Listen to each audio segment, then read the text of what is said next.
The federal election is probably only 6 to 8 months away now, and there are concerns being raised about more than 40 groups pushing to oust dozens of coalition MPs around the country. One group, for instance, is targeting Energy Minister Angus Taylor's seat of Hume. Vote Angus Out has raised more than $44,000 for the sole purpose of, in their words, of unelecting the minister. But many donors to these campaigns are listed as anonymous. No one knows where the money's coming from and who's behind it. Similar campaigns are running in the Sydney seat of Wentworth, held by the Liberals' Dave Sharma, and Greg's Hunt Melbourne seat of Flinders. This has led to calls for more transparency around who's putting money behind these groups.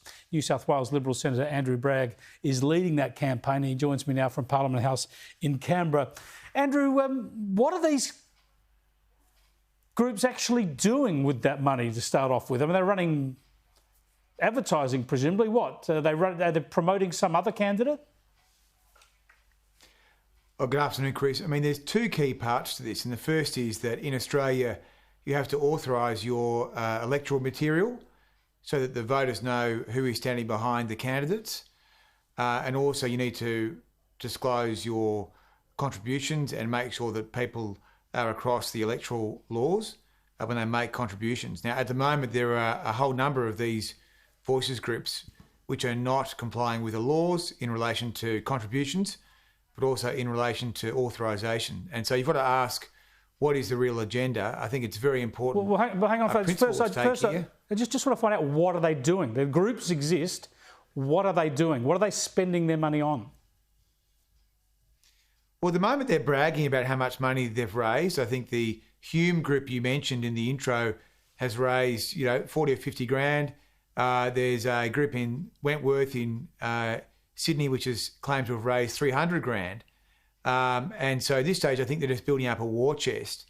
But they're collecting the money in many ways in breach of the electoral laws, which require there to be clear guidance to donors about their obligations under the Act, and also including things like the prohibition on foreign donors. So, I mean, they could be taking money from foreigners in breach of the law. We just don't know. Yeah, I mean, that's the problem. But I mean, I suppose my point is, if they never actually advocate a vote for anyone, they think they can stay outside the electoral system. They're just attacking a sitting member. Well, I mean, but the very point of this, Chris, is to capture electoral matters. That's the whole point of the Commonwealth Electoral Act. And so if their objective is to oppose government members and to have them unelected, to use the language of the Hume campaign, that is captured under the Act, and they should be complying with the Act. And the point of my letter to the Commission, the Electoral Commission, was to ensure that the laws are enforced. I think it's very important that we have clean and fair elections in Australia. No, I agree with you wholeheartedly. I'm just wondering whether there's a loophole here that is exploiting, but you're saying it's against the law as it's being done now. And certainly any material they put out, they should identify who authorises that, what organisation or what person is prepared to authorise that. And as you say, donations have got to be declared. That's what we want. We've been really tough on this with the major parties for a long while now. Well, I think what's happened today after the release of this story is a whole bunch of these groups have started to authorise their materials, and that's fine.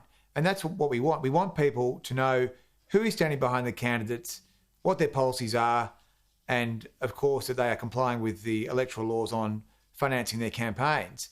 But there are still many, as of 5 p.m. today, that are still in breach of the Electoral Act in New South Wales, where they are not authorising their material. So we have no idea who these people are, but yet they're proposing to knock off Liberal MPs and put in place the people that they're raising money for.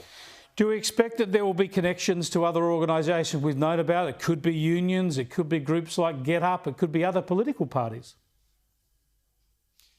Well, the Labor Party are very good campaigners, as you know, Chris, and they are the masters of working with a variety of groups behind the scenes. So, I mean, it could be anyone behind these groups. As I say, there could even be foreign donors, which is now prohibited. And so I'm hopeful that the Electoral Commission will enforce the law properly, because we don't want to have a dirty election next year. And if this behaviour continues, it will be a dirty election. Yeah, absolutely. Thanks for joining us, Senator. I appreciate it. Okay, thanks. Senator Andrew Bragg there. My suggestion, if you're living in any of these electorates and you see any of this material, And if it's unclear where the attack's coming from, just assume it's a foreign actor or assume it's a dirty political game from some undeclared political party, because that's what it'll be. Don't take them seriously if they won't actually put a name and an organisation on their propaganda. Be open and honest about where the money's coming from and what they're trying to do.